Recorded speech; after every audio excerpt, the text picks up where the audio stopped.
Hey everyone, so let's talk about this mask real quick. So this is a Cricut designer's mask. This is the large adult face mask that I will be sewing together today. So in the instructions, you could just type in Google large adult face mask Cricut designer and it'll bring that up. So this is the mask that I'll be sewing today. And just to give you a couple of supplies that you would need. You would need two different colors. You could do solids if you would like, but this is the main outside fabric and this is the inside fabric. So this would be pattern piece number 1 and pattern piece number 2, your lining fabric.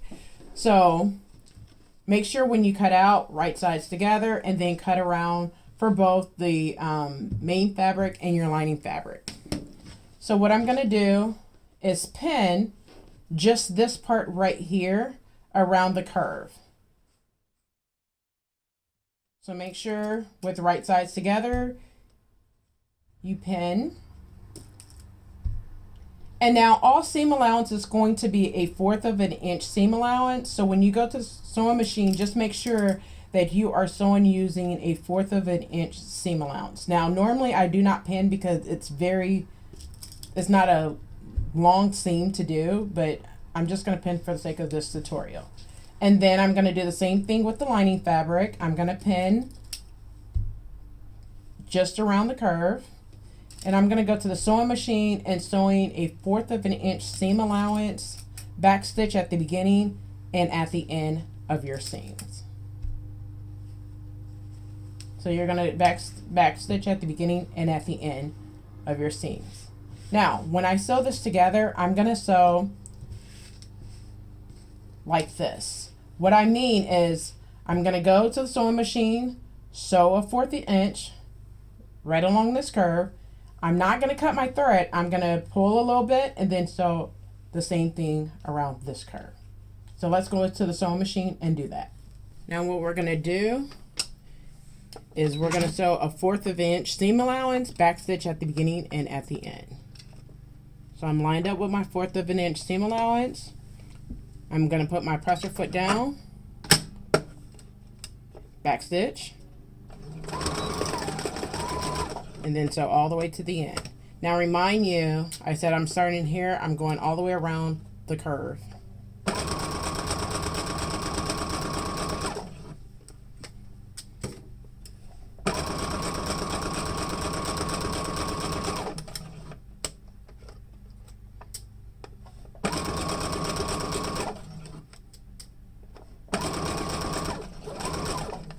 And then I'm going to back stitch. Now I'm going to take the main fabric and put it down. And I'm going to do the same thing with this one. Back stitch.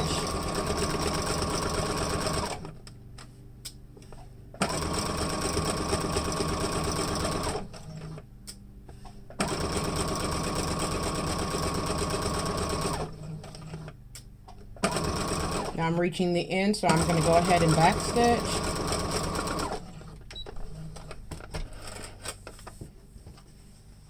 And now you notice that you have a chain right here, and the reason why is simply because when you put it right sides together, you don't have, all you have to do is just cut that and then they're already right sides together.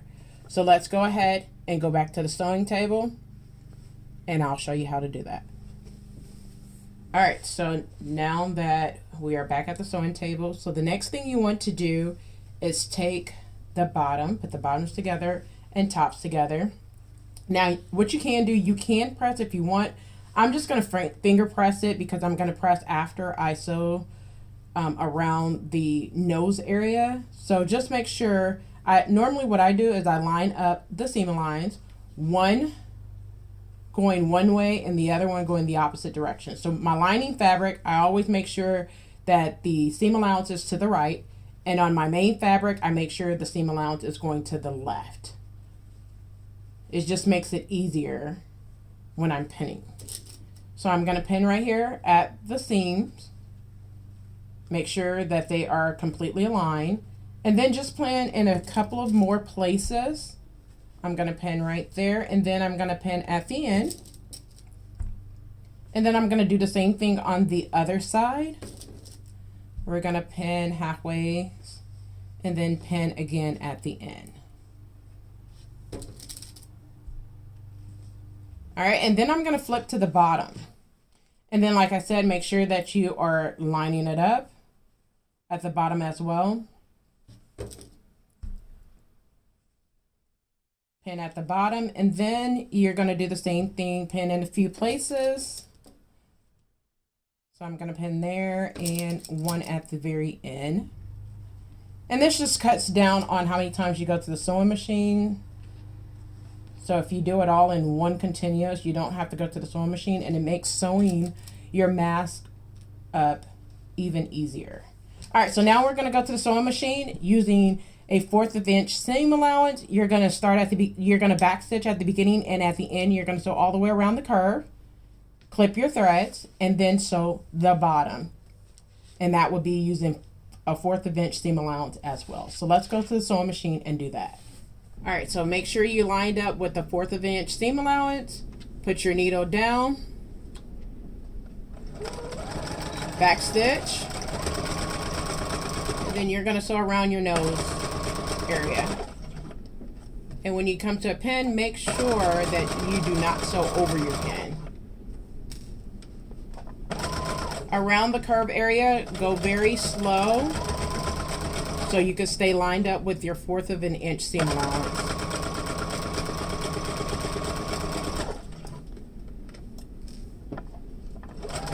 Now that I'm coming towards the end of the lining piece, I'm going to backstitch,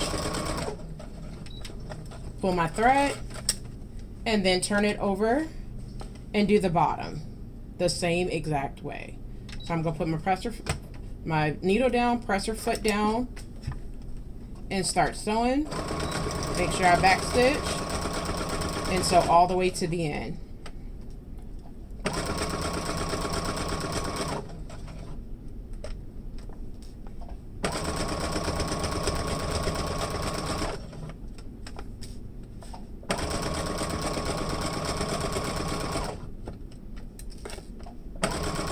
And I'm going to backstitch right here.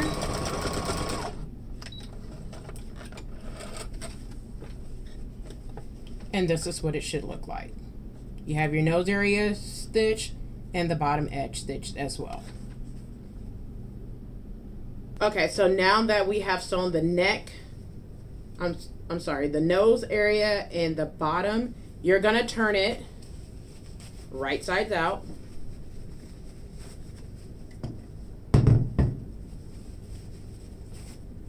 And then you want to press it. Now, I like to press it flat to where it'll lay really, really flat. So just make sure that you are turning it completely out.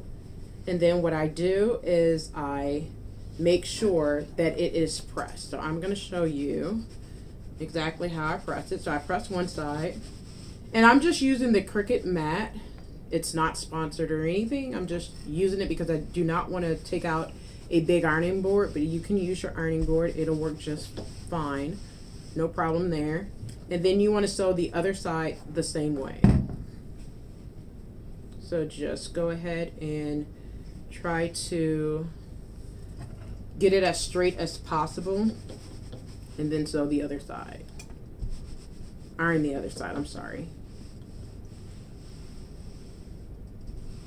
And once you do that, all you do is you're going to fold up your seam. So you're going to fold it once and then fold it over a second time. You could press it, you don't have to. And then you're going to pin. So what I like to do, I like to pin on the right side instead of on the wrong side. So I'm just going to pin once here and then once at the bottom. Now, if you do not want to do what I just did and kind of just fold, because I have made so many of these masks, you want to fold 3/8 of an inch seam allowance, so you can make a basting line, or a ease stitch 3/8 of an inch away, fold it once, and then fold it again. You could do that as well. And then I'm going to fold it once and then fold it again. I mean, you can press if you want. I don't need to. And then I'm going to pin on the right side of the fabric. I'm going to pin there and pin there. Now what I'm going to do is take it to my sewing machine, and using 3/8 of an inch seam allowance, I'm going to sew straight down this edge, backstitch at the beginning and at the end. So let's go ahead and do that. All right, so make sure that you put your needle down, press your foot down, line it up with 3/8 of an inch seam allowance, backstitch at the beginning, and make sure you backstitch at the end as well.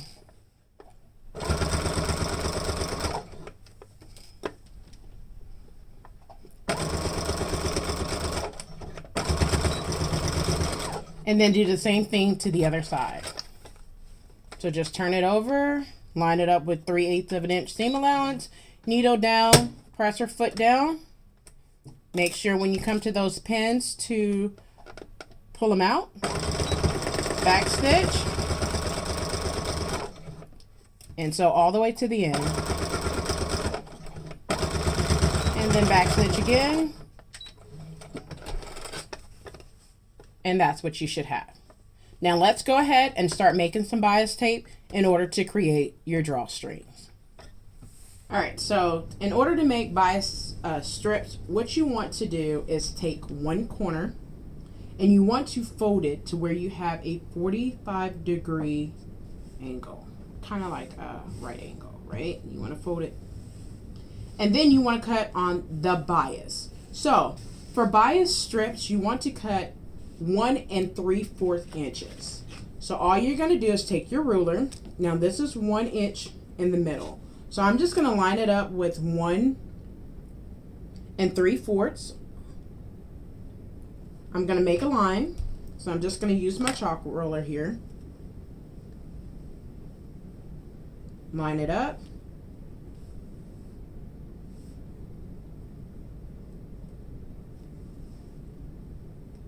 And then I'm going to make a line. Now I'm just using a scrap piece of fabric just to show you how to make it, but you should use a bigger piece of fabric. And then I'm going to use a rotary cutter, but you can use scissors and then just cut on that line.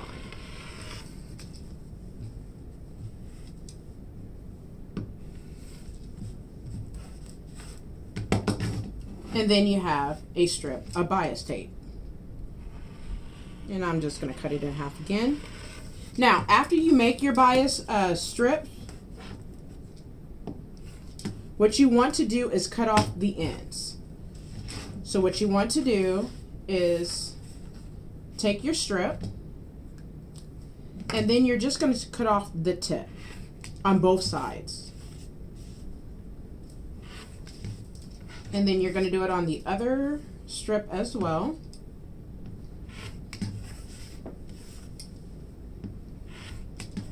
After you do that, you're going to make what is called an L. So you want to put one on top of the other. Make sure it's even at the top and at the side. And then what you're going to do is pin it. So you're going to pin if you need to. You don't have to. And then you're going to sew in a diagonal. So you're going to sew from the top left corner to the right left corner, the right corner. So you're going to sew in a diagonal line like this, from top left to bottom right.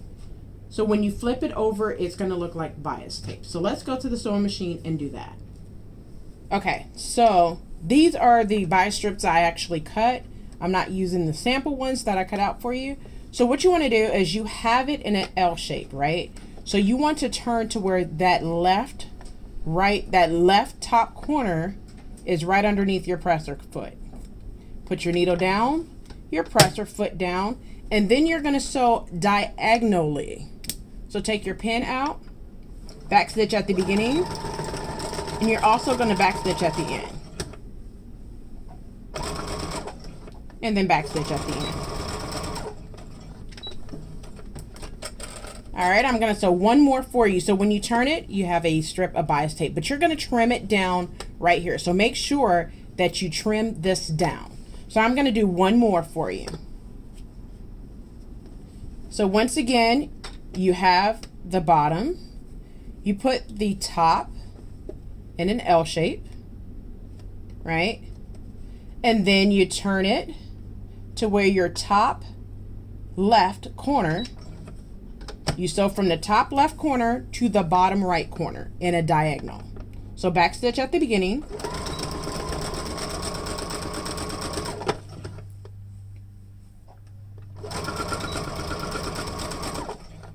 And then backstitch at the end. And that's how you make your bias tape strips. So let's go ahead and iron the bias tape and then go ahead and create our drawstrings.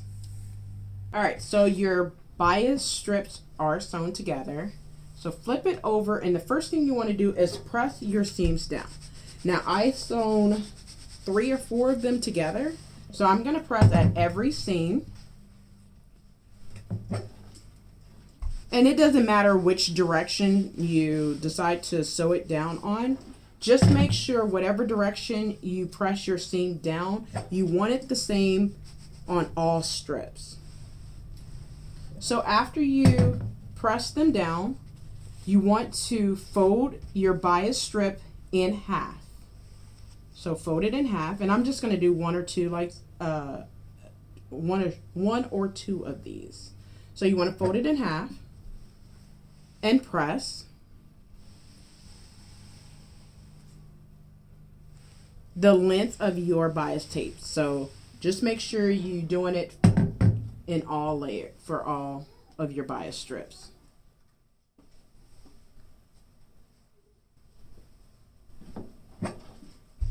Press right here again. Press it in half, and then I'm going to press again. Now I'm just using a mat, like I said before, so I do not have to pull out the ironing board. So you can use the ironing board and it will make things, you know, a lot smoother as well.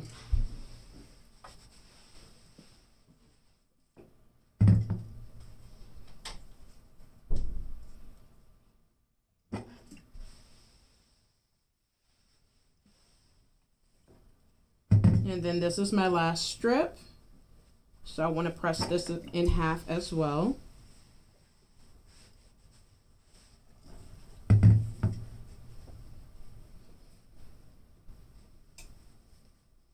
And then press this last piece. All right, after you press it in half, you want to open up your bias tape.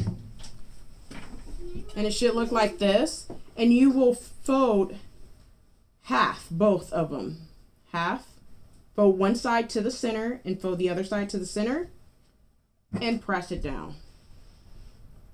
And you're going to do this the length of your bias tape as well.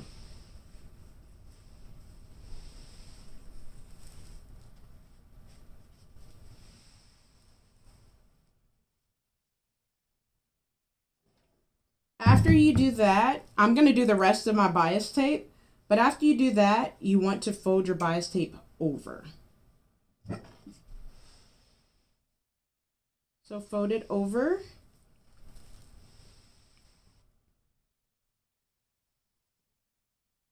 And you just created your drawstring. Now, what you're going to do is go to the sewing machine and sew very close to the edge. So let's go to the sewing machine and do that. Okay, so make sure that your needle is down, your presser foot is down, and you're lined up with about 1/8 of an inch, as close to the edge as possible. And you want to backstitch at the beginning and at the end.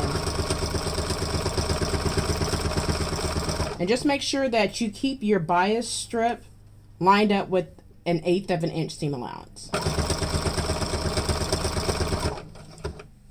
Okay, so now that you have created your bias strip, now my bias strip is 3 pieces at 18 1/4 by 1 3/4 inch. When you fold it in half, it makes 1-inch strips, right?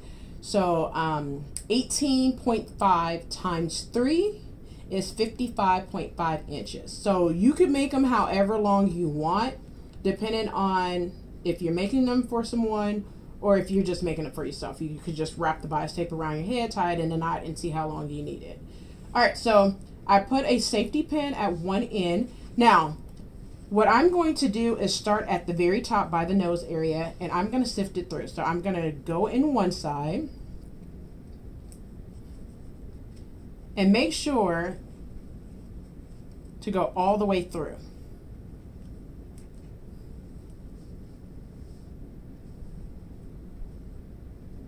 So once you get to the end, I'm making sure that I can fill. You can sift it however long you need to, and then you're going to take the bias tape and go on the other side. And same thing, feeding it through.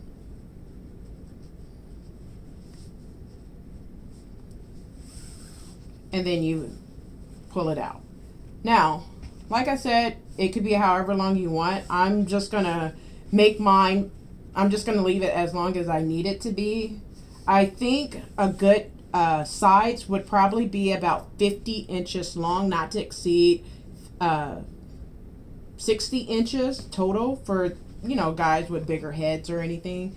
So then after you sift it through, all you have to do is take your bias strip and tie a knot at the end.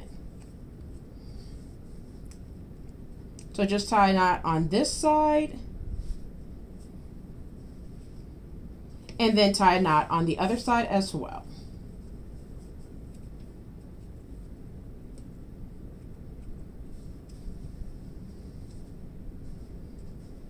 So we're going to tie a knot on this side.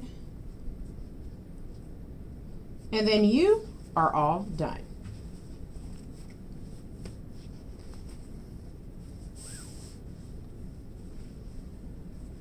And there you have it. You're all done.